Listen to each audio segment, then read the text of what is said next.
السلام عليكم ورحمة الله.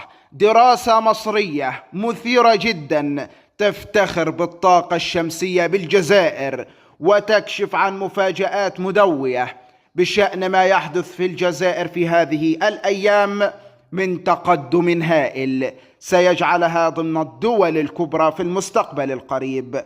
ولكن عزيزي المتابع، قبل أن نتعرف على التفاصيل في هذا الفيديو، لا تنسى دعم هذا المقطع بلايك والاشتراك في القناة. كشفت وسائل إعلام مصرية حيث قالت بالنص: يشهد قطاع الطاقة الشمسية في الجزائر زخما كبيرا في ظل الموارد الطبيعية الهائلة التي تحظى بها الجزائر في هذه الأيام، والاستثمارات الصينية الضخمة الموجودة بقوة في السوق الجزائري.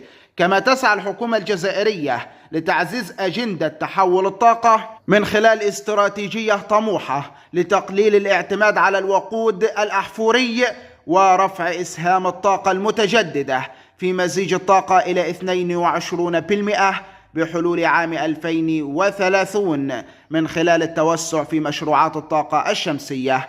وفي هذا الإطار أجرى باحثون مصريون دراسة نقلت تفاصيلها منصة الطاقة المتخصصة أكدت الاعتماد على تطبيق بعض تقنيات الذكاء الاصطناعي للتنبؤ بتقييم الإشعاع الشمسي في مدينة أدرار بالجزائر.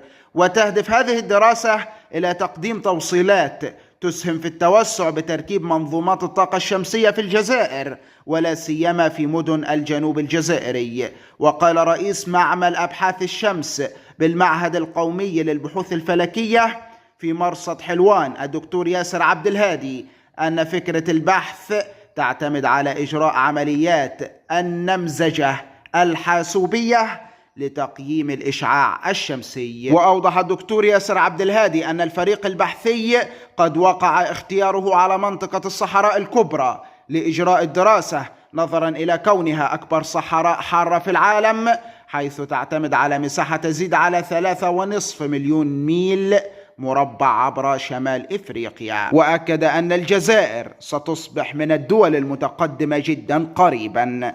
والسلام عليكم ورحمة الله.